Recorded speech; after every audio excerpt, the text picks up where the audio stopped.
Hello, welcome to another Cape Cod Real Estate Corner. Tonight's guest is Claudette Vickery, the New England Regional Mortgage Lending Division Manager for Santander Bank, one of the country's top retail banks with 650 branches in New England, including 15 offices right here on Cape Cod and over 2,000 ATMs. Claudette lives in Hyannisport with the main mortgage office on North Street in Hyannis. She and her team originate mortgage loans throughout New England and in Florida. She's a graduate of Northeastern University, where she majored in finance and business.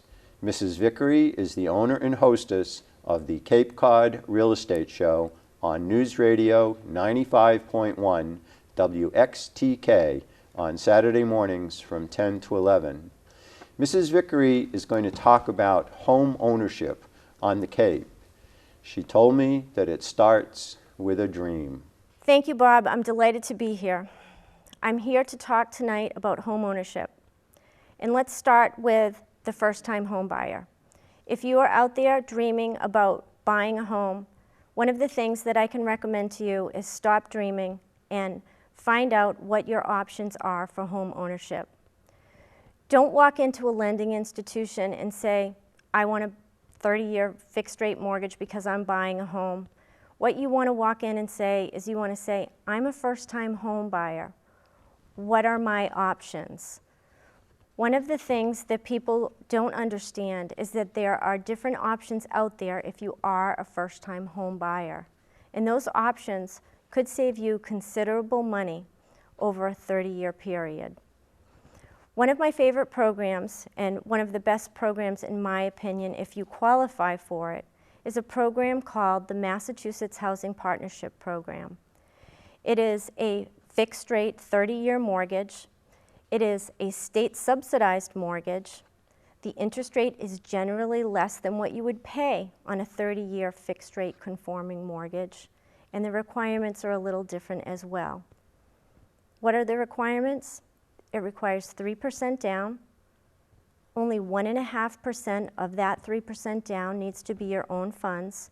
And if you qualify for a grant or down payment and closing cost assistance, you may borrow or use 1.5% from the grant, or you may get a gift from a family member. If you're thinking about renting right now, one of the things that you should consider is the average rent on Cape Cod is about $1,500 a month. So if you take $1,500 a month and you multiply that by 12, you have $18,000 that you would have spent over the first year.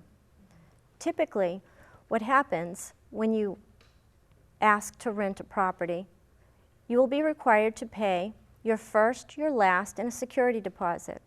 So based on that $1,500 a month rent that I just talked about, you would be spending $4,500 for your first, last, and security deposit. Let's use that as an example and compare it to you purchasing a house for $275,000. So if you purchase a home for $275,000, 3% down would be $8,250. So half of that would be $4,125 if you are eligible for a grant or if you can get a gift from a family member. Take that $1,500 a month, the first, last, and security deposit, and compare the $4,125 that you could use for your down payment that you're going to be giving to the landlord to rent that apartment. Pretty considerable. When we look at the $275,000 purchase price, 3% down, your mortgage is going to be $266,750. Let's say that the interest rate is 3.375%. That would give you a monthly payment, principal and interest, of $1,179.29. Compare that to your $1,500 rent payment. Pretty considerable when you think about it. If you take that $1,500 a month rent and you multiply that by 10 years, that's $18,000 for the first year, $180,000 over a 10-year period. Again, considerable amount of money. So what are the parameters for the first-time homebuyer program through Mass Housing Partnership? Well, there are income limits. So for a family of one, you are looking at an income limit of $56,210. If you have a household of two, it increases slightly to $64,240. Family of three, $72,270. And again, this program, 3% down, no private mortgage insurance. Private mortgage insurance, what is that? Private mortgage insurance is an insurance that's required on most programs if you put less than 20% down. So let me give you an example of that. Let's say that you don't qualify for the Mass Housing Partnership program. Our next program up, which I would recommend, would be our affordable mortgage program. So our affordable mortgage program for a household of one, Mass Housing Partnership, $56,210. If you make less than that, you're fine. If you make more than that, you don't qualify. I would say let's try the affordable mortgage program, which allows you to make $64,240. Same interest rate, 3.375. Sometimes it's slightly higher than the Mass Housing Partnership program, but let's just say today they're equal.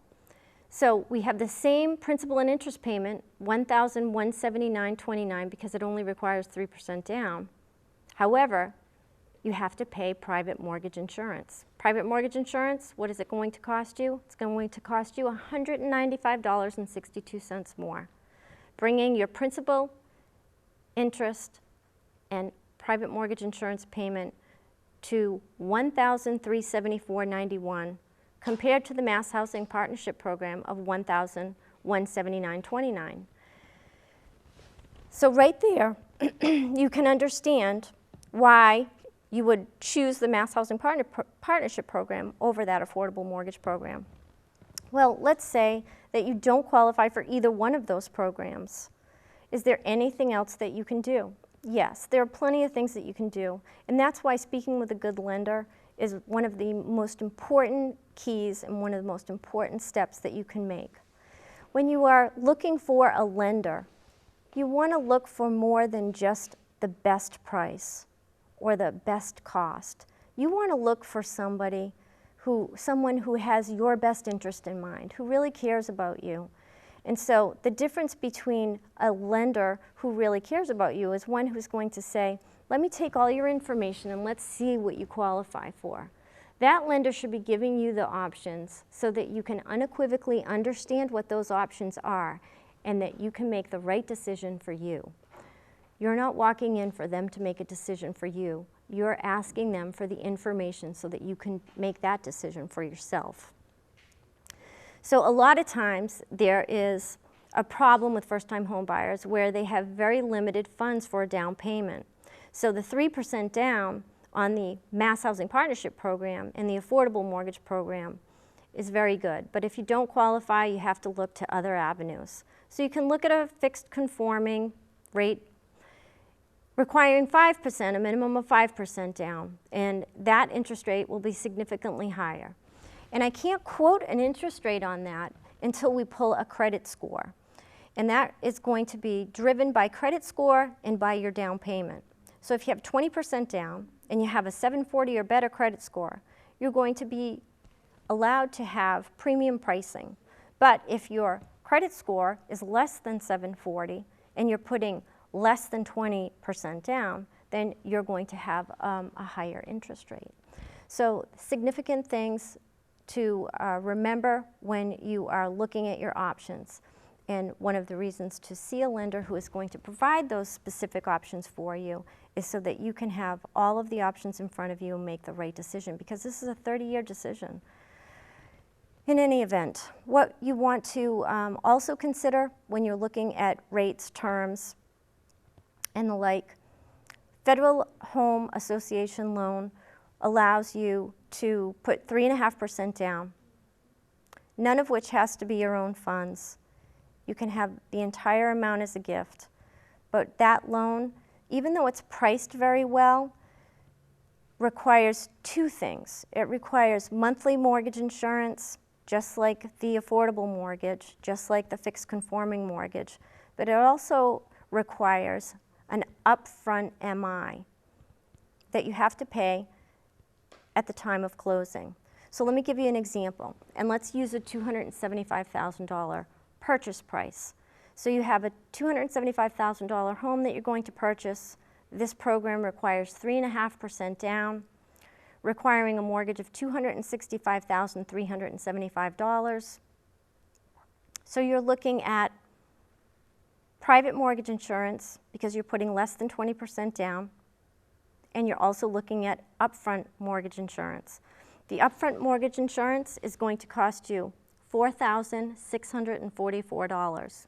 That will be in addition to your closing costs, $4,644.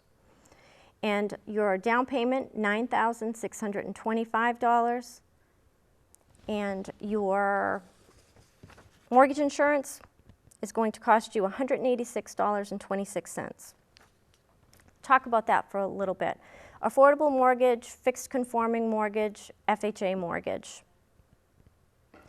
Once you have the down payment, the equity built up in your home, once you have 80%, you're allowed to drop that private mortgage insurance after you have an appraisal done to show the bank that, yes, now, after so many years, you have built up the equity and you now have an opportunity where you can actually ask them to remove that private mortgage insurance. FHA, you've put 3.5% down. They will not let you drop that private mortgage insurance even if you have the equity in the home. And what will be required in order for you to drop that private mortgage insurance will be for you to go back to the lender and refinance that home. Well, you're probably saying, well, that's not really a bad thing. Maybe the rates are better. Maybe they're not. Refinancing, remember, always costs you money. You have to pay an attorney to close it. You have to pay for another appraisal. You have to pay processing fees. You have to pay the registry to re-record your mortgage and your deed. You have to pay the registry to discharge your existing mortgage. You have to pay for a plot plan. You have to pay all sorts of fees. So if you can avoid the refinance, especially now where the rates are almost at all-time lows again, if you can do it one time and avoid additional costs, that is really what you want to look to do. So as a first-time home buyer, a couple of things. Make sure you understand what your options are. A first-time home buyer, let's see, what is the definition of that?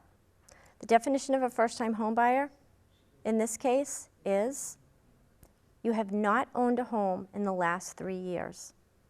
So if you owned a home 10 years ago and you're coming back and you say, you know what, I think it's time, I sold my house 10 years ago and I want to buy another home, you can qualify for a first-time home buyer program if you meet the criteria of each of those programs. So food for thought there. So you have exercised your options, you've bought your home, and now you've lived there for a couple of years. And of course, as soon as you get into that home, you're going to see things that you want to change.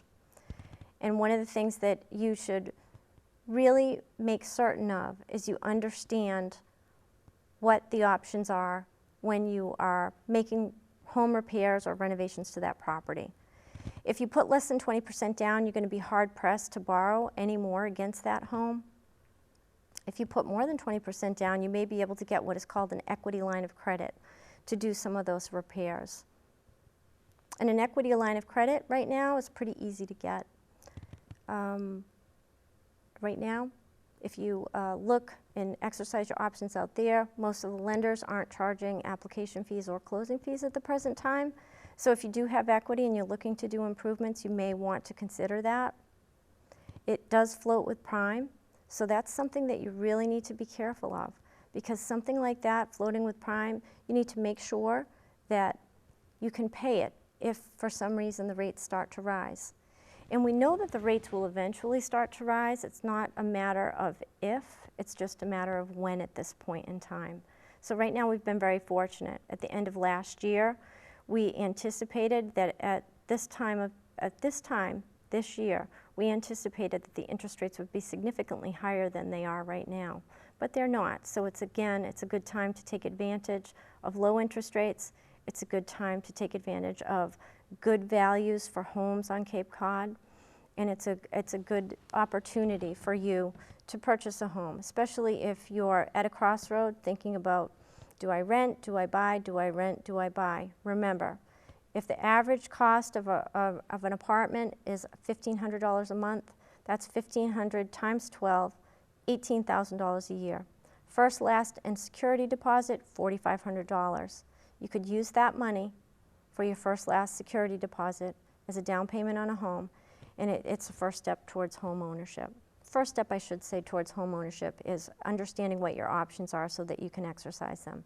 So let's talk a little bit about credit, because credit is a very important factor. Some people will require that you have 3 trade lines and 3 credit scores. Some of the first-time homebuyer programs, however, like the MHP program and like the affordable mortgage program, will actually allow a relaxed credit score. So if you don't have a 740, that great score that's required to get premium pricing, they will allow you to, 1, build trade lines. So if you don't have any credit at all, the Mass Housing Partnership Program and the Affordable Mortgage Program will allow you to build credit. So let's talk about that a little bit. Let's say that you're renting. We can add that rent to your credit report, to the history of your credit report, and we can build a trade line there. So we're going to make sure that last 2 years you've paid your rent on time. If you are paying utilities, that's a good thing, and we can add that to a credit score. If you have a cell phone, we can add that. We're going to check to make sure that all of those expenses have been paid in a timely manner. If you have any lates under the Mass Housing Partnership Program, that will disqualify you. So no lates in 2 years. That's one of the requirements.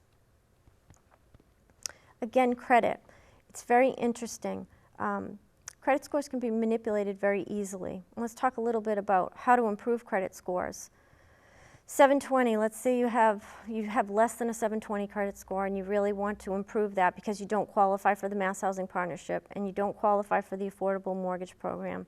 So you really like to be qualified for fixed conforming, but your credit score is 680 and you want to get it to a 740 so that you can have a premium pricing on that. One of the things that you can do is really talk to a lender who will be able to give you some great options and answers on how to improve that in a quick manner. So let's consider that you have an automobile, you've paid it on time every single month, and you have 12 months payments left. Let's consider that you have 3 credit cards, and each of those credit cards allow you a $5,000 line limit. Unfortunately, you went on a big shopping spree and you used all of those credit cards up to their line limits. When your credit is pulled because you are up to that line limit, that score is going to come in much less than if it were at a halfway mark. What I mean by halfway mark is 5,000 up to the line limit. If you had a $2,500 credit, that would give you a better score. And if you used that credit card and paid it every month in full, it would give you a significant boost in your credit score. So remember, credit cards, line limit. If you can't pay it in full, keep it at the halfway mark. If you can pay it in full, use it and pay it in full. Use it and pay it in full. Don't hold your cards and never use them. Don't use your debit card if you're trying to build credit. Don't use the cash in your pocket if you're trying to build credit. Put it on your credit card and pay it in full. Put it on your credit card and pay it in full. Let's talk about credit cards to the max. So you can't pay them off. You can't even pay them down to the halfway mark. Is there an alternative? Sure there is. The alternative is to call up your credit card companies. If you've paid in a timely manner, they'll be inclined to increase it for you. Increase it. increase it. If you can increase it to the 10,000, increase it to the 10,000. What did that just do if they approve you for it? It just put you at a halfway mark. So now you've got an immediate boost to your score. So there are lots of things that you can do. Let's talk about credit, borrowing against your own money. If you borrow against your own money, then you're paying less of an interest rate, and you're also building credit, especially if you don't have any credit and you can't get a credit card. So you go into the bank and you say, I'd like to open up an account, I'd like to put $1,000 in it, or I'd like to put $1,200 in this account, and I'd like to take a loan out against that. So you can take a loan out against your own money, pay it back $100 a month. The bank doesn't pull a credit because they're not lending you the money. You're lending that money to yourself, but the bank can report that as a paid credit. So that will help you boost your credit. So again, if you don't have any credit at all, if you're paying rent, we can add it. If you are paying utilities, we can add it. If you're paying car insurance, we can add it. All of those things that you're paying each month can be added to your credit. And again, if you're trying to build your credit or increase your credit score for premium pricing, we can definitely help you with that. So again, it's important to find a lender who is going to be very helpful in helping you to establish credit or improve credit and give you your mortgage financing options. So now you've owned the home for 5 years and you decide it's too small. You're going to upgrade. You decide that you're going to sell the house. So depending upon what the market is bearing, you may make money on that house or you may just break even. So right now, folks who owned their house 10 years ago, they have probably a considerable amount of equity in the home. So let's just take, for example, a home that is selling for $350,000.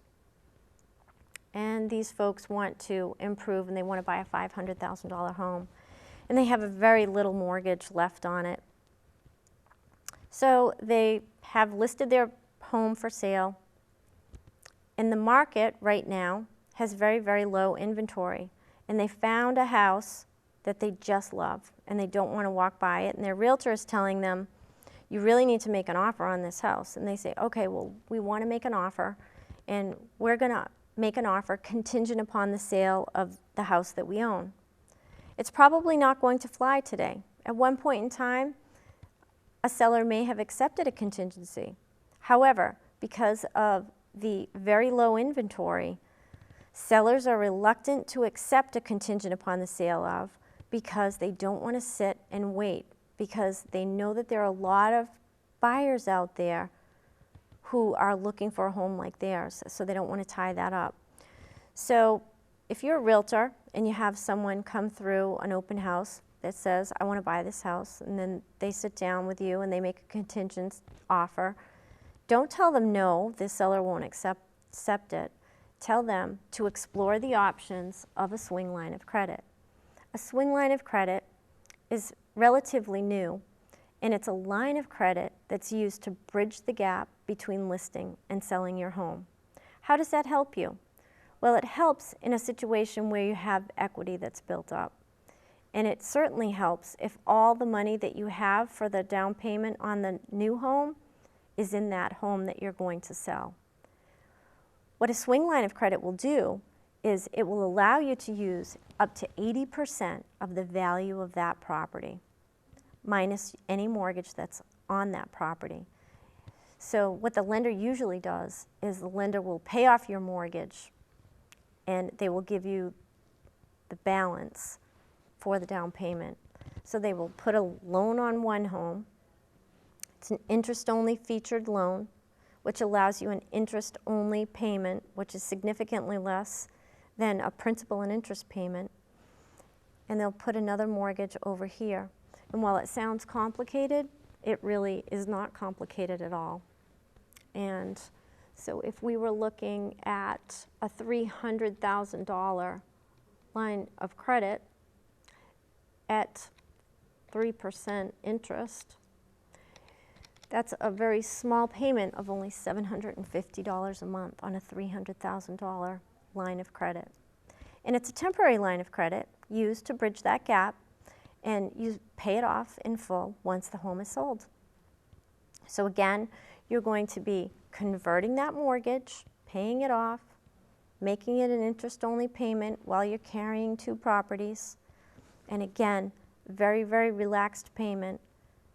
You pay your taxes, you pay your insurance on this house plus your interest-only payment, and then you would pay your principal, interest, taxes, insurance on this one. Once your property sells, you pay off your line of credit.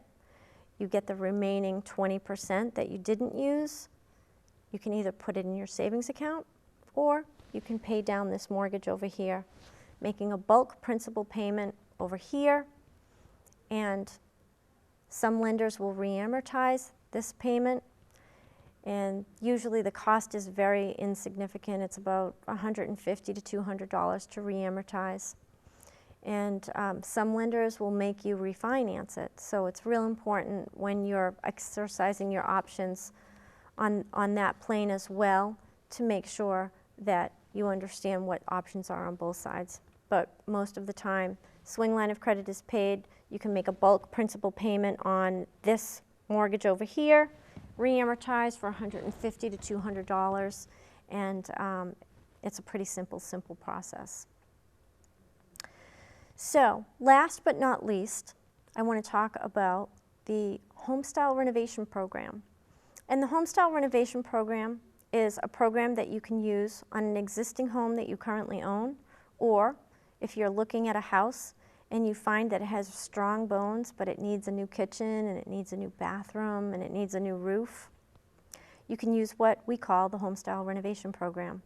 And the Homestyle Renovation Program, let's look at it from a purchase point of view. Again, you found a house, you love the location, you walk through it, but you say, the kitchen's too tough, too rough, needs a new bath, can't live with it, hate the carpets, and it needs a new roof. You say to the broker, you know what? We wish we could. We have the money. We don't want to spend the money right now. We want to keep our money in our savings. Good realtor will say, call my lender. She has a Homestyle Renovation Program, and that renovation program will allow you to get plan specs and cost to renovate that home and repair it at your leisure once you own it. And it works like this. You pay the seller at the time of closing. Your money for your renovations goes into an escrow account. Again, you get the keys to the house, and you can repair the house after you own it. So you have the plans, the specs, the cost to renovate. You add it to the purchase price of the house, and you can borrow up to 95%. Pretty nice feature. Not expensive. It's only 1/8% above the fixed conforming mortgage. So it's not expensive like a construction loan. So let's talk about the Homestyle Renovation Program from an owner perspective. So you've been in the house for a year, and you're looking at the kitchen, and you say, you know, I really want a new kitchen. So you get pricing on the new kitchen. New kitchen's going to cost you $50,000. Interest rates have dropped since you purchased the house. You've got private mortgage insurance because you didn't have 20% to put down and you didn't qualify for the Mass Housing Partnership Program, so you had to pay private mortgage insurance. And what happens there is you really want to consider what your options are. So, one, you bought the home. You have private mortgage insurance, you have a higher rate than what is being offered out there right now, and you want to do some renovations. It's a perfect program for homestyle renovation. And what could happen is you take the plans for the kitchen and you add the $50,000 repairs to the appraised value of the house, and you have a significantly higher amount as far as value goes.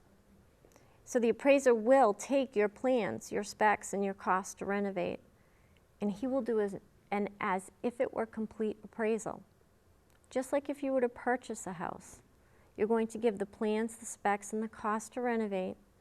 You're going to give those to the appraiser, and the appraiser is going to appraise that property as if it were complete. So it's a win-win situation for everyone. And again, 5% down on that home style renovation program, and it really does work. A lot of times you'll find that the appraisal comes in significantly higher, sometimes than what the actual cost is for the purchase of that. So all in all, I want to go back to credit scores, because it's a driving factor not only when you're purchasing a mortgage, but typically if you're purchasing an automobile or if you're making any purchase whatsoever, everything is going to be driven by a credit score.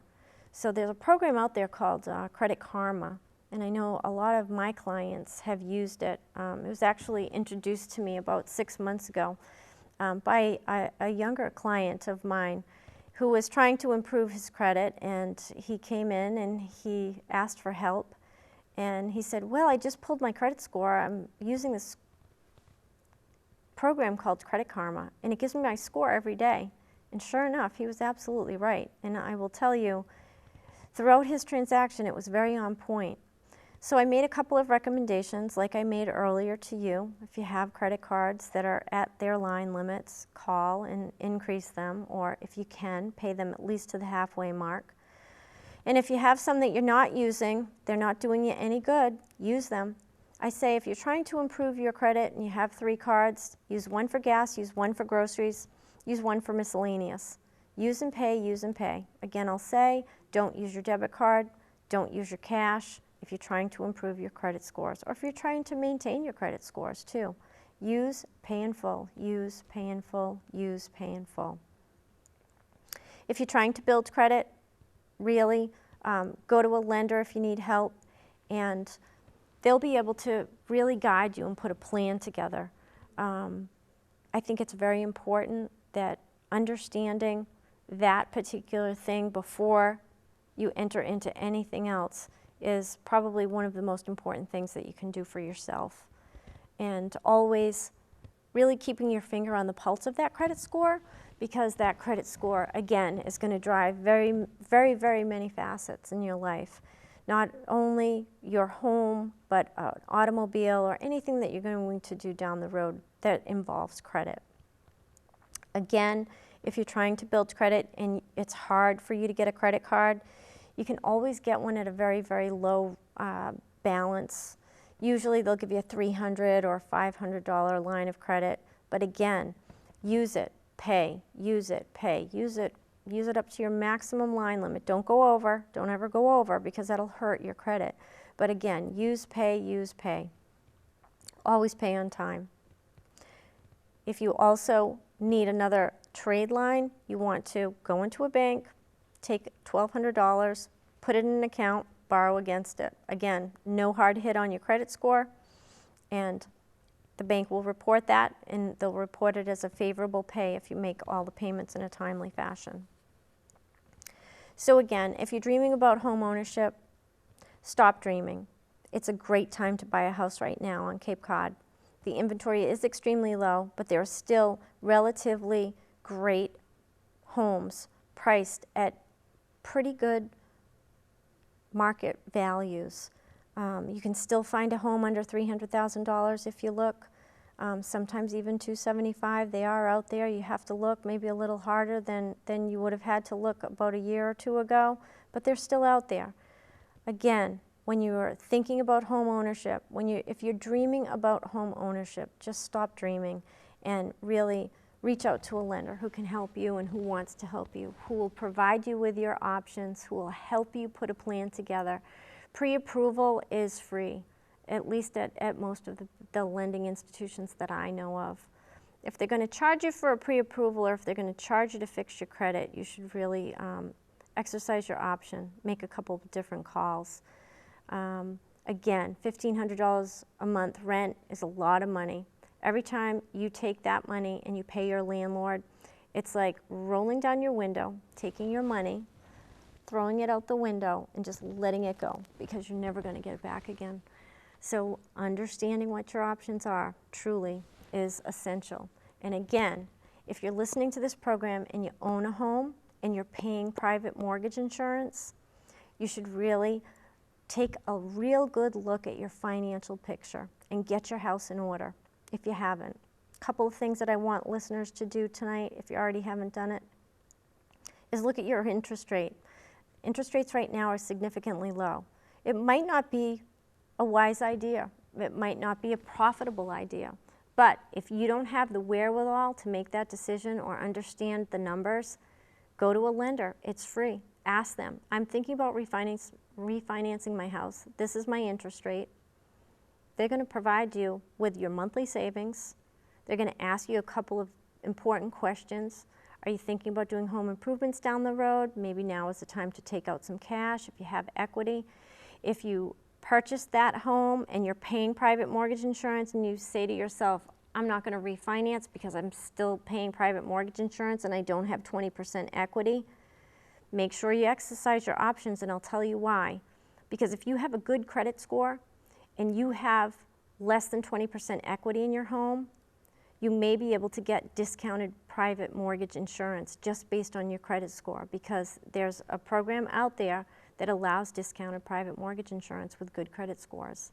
And so if you're paying slightly higher rate or significantly higher rate, and you can refinance down with that interest rate, and then you can get another break on that private mortgage insurance, then it might be in your best interest. But definitely explore those options. Definitely explore the options.